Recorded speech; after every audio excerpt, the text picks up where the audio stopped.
Confira o que tem sido feito pelos pesquisadores da UFOP durante este período de quarentena.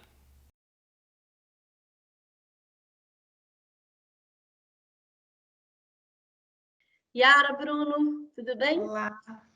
Olá, Olha só, vamos falar hoje sobre dados pessoais na pandemia.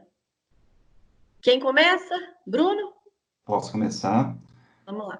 Até porque para a gente falar de dados pessoais, a gente tem que lembrar que estamos em uma sociedade da informação, né? Uma sociedade que vive exatamente com esse Big Data. O que seria esse Big Data? Essas infindáveis informações que estão disponíveis e acumuladas, e hoje parece que nem mais se perdem, né? Porque à medida que o tempo passa, só se acumula informação. E no universo online a gente tem acesso a todo esse conjunto infindável, bancos de dados, planilhas. Inclusive, nós temos uma pequena parte desse Big Data que é composta por dados estruturados, ou seja, compostos por dados que foram formatados, que foram indexados e que a gente tem, inclusive, como ter acesso a eles por meio de determinadas palavras de busca, de determinadas formas mais simples, né? Mas 95% dos dados online não são estruturados, o que significa que eles são de um acesso mais complicado, né? De um acesso mais difícil. Mas, de toda forma, a gente tem aí uma possibilidade de análise muito grande de dados, uma pretensão de organizar o mundo através desses dados e, inclusive, de predizer determinadas situações por meio desse conjunto de dados. Tanto que a própria pandemia foi, em 2006, prevista por um infectologista. Houve se não me engano, foi aquele TED, né, que eles fazem, e que esse infectologista falou, TEDx, e ele falou que era muito provável que nos próximos anos, principalmente em razão da velocidade do transporte, era muito provável que uma doença assolasse o mundo e causasse grandes problemas. Essa sociedade de informação, com todas essas possibilidades de ligar os dados, de compor, inclusive, predições, é que, de alguma forma, caracteriza o que alguns vão chamar de alta modernidade, de pós-modernidade, de segunda modernidade, ou de modernidade reflexiva. E aí a gente tem um livro muito interessante, não sei se vocês conhecem esse livro, Modernização Reflexiva, que é um livro do Anthony Giddens, Ulrich Beck e o Scott Lash. Nesse livro, uma das coisas que eu considero mais interessantes é o fato dos autores falarem ali de uma modernização reflexiva que expressa novos padrões institucionais. E esses novos padrões institucionais, eles causam uma destruição da própria sociedade industrial. Então, aquele modelo de sociedade mais hierarquizada, em que o controle dos dados era maior, em que as pessoas tinham que, muitas vezes, fornecer voluntariamente os dados, hoje já não se dá da mesma forma. Porque boa parte desses dados que estão disponíveis não foram fornecidos voluntariamente e não são controlados com a mesma segurança que se pretendia na sociedade industrial. Então, na sociedade industrial, é muito comum falar da confidencialidade dos dados. Mas tem tantas situações em que nós precisamos que os dados sejam revelados, até mesmo para as próprias transações comerciais, ou para que haja um controle, por exemplo, sobre o rendimento de pessoas do INSS. É necessário que os dados sejam confirmados de tempos em tempos. Esse tipo de controle é típico mesmo de uma sociedade da informação, de uma sociedade que viu o seu modelo de segurança inicial romper, ruir. Né? E aí é muito interessante, eu estava conversando com a Yara sobre a questão da privacidade. Como que essa noção de privacidade, de intimidade, é modificada, né, nessa estrutura, não é, Yara? É isso mesmo. dentro dessa visão, né, de sociedade da informação que você acabou de trazer na sua fala, nós conseguimos pensar numa forma de alterar a nossa própria visão relativa a esses direitos da personalidade, né? A privacidade, a intimidade, que sempre foram tratadas ali muito ligadas à ideia do sigilo, né? Da garantia de sigilo que nós tínhamos em relação aos nossos dados e às nossas questões pessoais e íntimas. A partir de um momento em que vivemos numa sociedade da informação, parece-nos que essa ideia de sigilo não mais é a única visão a se ter. E para falar sobre isso, eu pensei de trazermos o texto ou as lições, né, de Rodotà, que desde 2008, no livro traduzido aqui no Brasil, né, já trabalhava a ideia de que dentro da sociedade de informação, onde os nossos dados estão em redes informáticas, acessíveis, de muito fácil acessibilidade, a nossa preocupação na garantia de direitos aí da personalidade não se daria apenas com a garantia do sigilo, mas se daria muito mais com a autodeterminação informativa, que é a possibilidade que você tem, né, de conhecer quem detém os seus dados, quais dados estão anônimos, anonimizados, estão sigilosos ou estão expostos aí em sociedade. A partir dessa visão, eu acho que a gente pode passar para um outro ponto, que é a questão dos dados médicos. Os dados médicos, de uma forma ou de outra, também estão nessa sociedade de informação. E aí, eu queria começar aqui falando dos dados médicos a partir do prontuário médico. Por quê? Porque os dados médicos de uma pessoa, eles estão incluídos, eles estão contidos ali, em especial no prontuário médico. É importante considerar que o Conselho Federal de Medicina, ele regula, né, o prontuário médico em uma resolução de 2002, que é a resolução 1638, onde no artigo 1º há o conceito de prontuário médico. Da seguinte forma: prontuário médico é o documento único constituído de um conjunto de informações, parêntese, privadas e íntimas, né? Sinais, imagens registradas, geradas a partir de fatos, acontecimentos e situações sobre a saúde do paciente e a assistência a ele prestada, de caráter legal e sigiloso, olha, a previsão do sigilo, e científico, que possibilita a comunicação entre membros da equipe multiprofissional e a continuidade da assistência prestada ao indivíduo.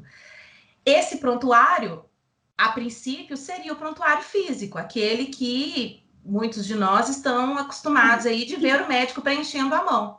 Mas, ao mesmo tempo, nós já estamos vendo, eu acho que há muito tempo, os médicos também preenchendo os prontuários no computador e armazenando esses prontuários em meios digitais. E é por isso que o CFM também, em 2002, fez uma resolução, que é a 1639, tratando do prontuário eletrônico, dos meios informáticos, né? E essa resolução, ela foi alterada em 2007, que é a que está em vigor hoje, que é a 1821.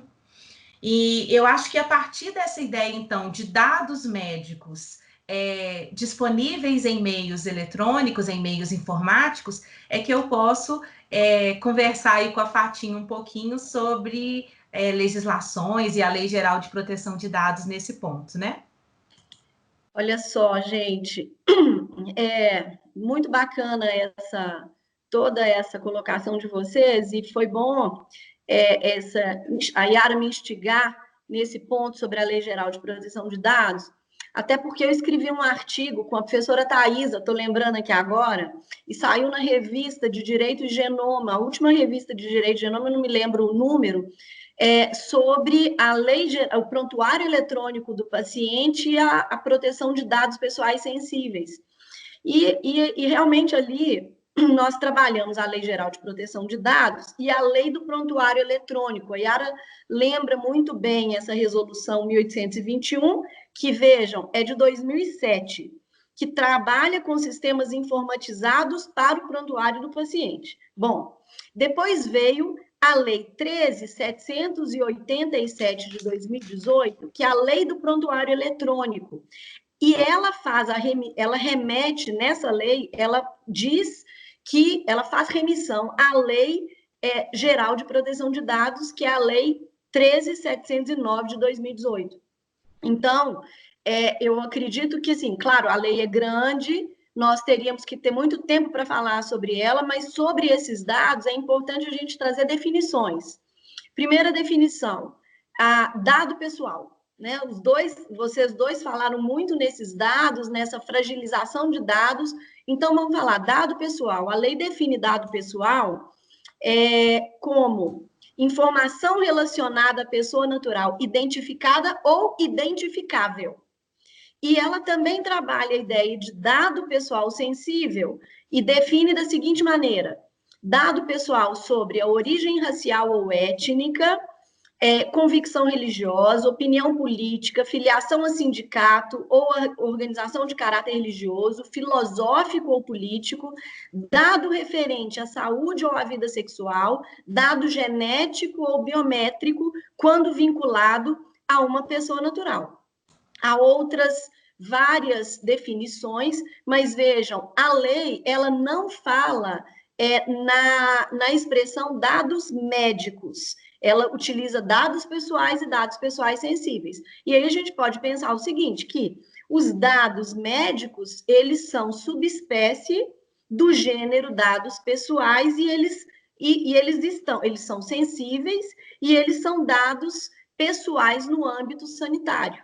Eu acho que é, primeiro, importante a gente trabalhar essas questões. Claro que a lei, ela traz outras tantas nomenclaturas. E aí vem uma questão que a gente pode até discutir agora, porque fala-se do operador, fala-se do controlador, até mesmo para o sigilo desses dados e como que seria a possibilidade de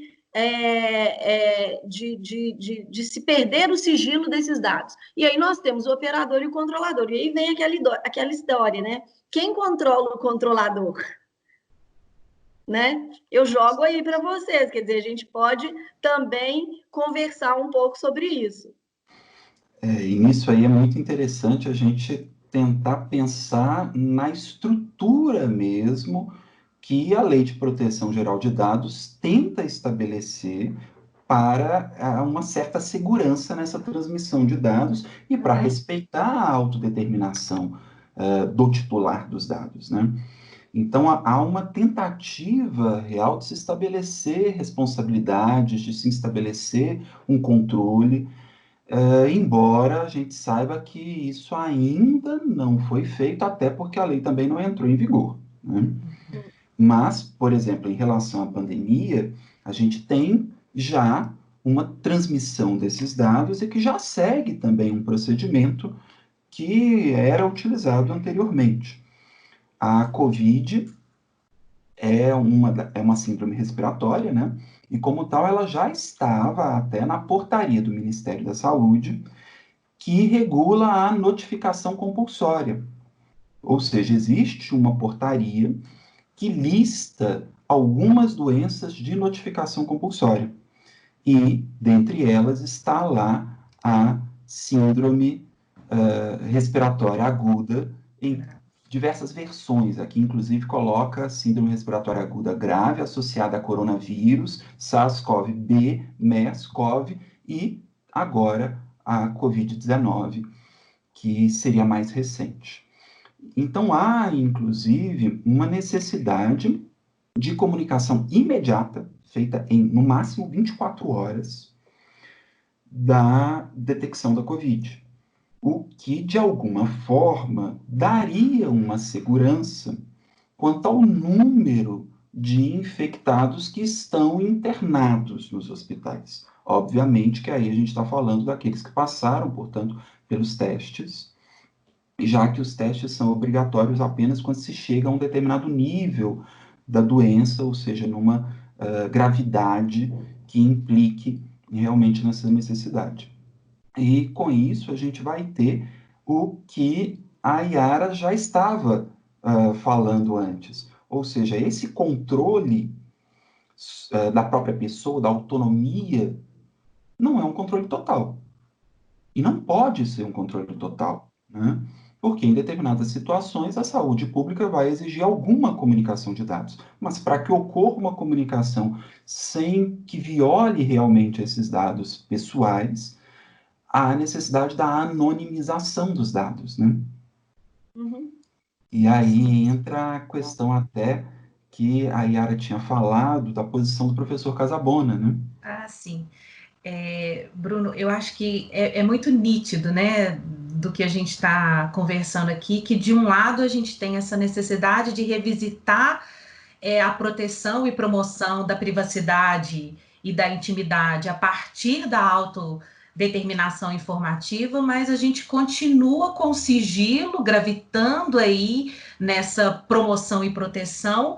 E quando a gente trata especificamente de situações como essas, né, de pandemia e de doenças com notificação compulsória, eu não consigo deixar de lembrar das lições mesmo do professor Casabona, porque ele fala, olha, o termo de consentimento, né, o exercício da autonomia pelo paciente, quanto aos seus dados, quanto as atividades médicas, né, as atuações médicas no seu corpo dependem do consentimento livre e esclarecido, mas existem exceções. E ele diz expressamente que, em razão da prevalência casuística, como é o caso da pandemia, do interesse público, por exemplo, no caso de uma epidemia ou de uma doença infecto-contagiosa, nós não vamos precisar do exercício dessa autonomia, nós vamos deixar a cargo do médico essa notificação para que, diante do interesse público, nós tenhamos esses dados, então, disponibilizados. Mas aí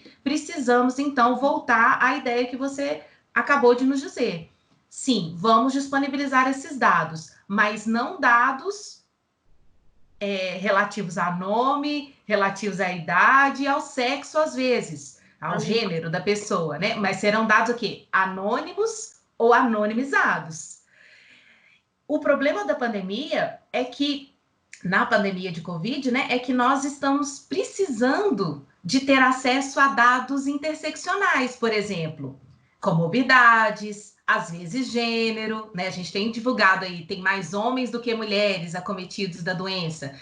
Então, a preocupação, a idade e doenças pré-existentes, enfim, né? Então, quer dizer, são questões que influenciam diretamente na ideia de autodeterminação informativa e que colocam, diante da pandemia e de uma supremacia casuística do interesse público, que nem sempre se dá, como nós já dissemos em outros vídeos aqui, não é isso?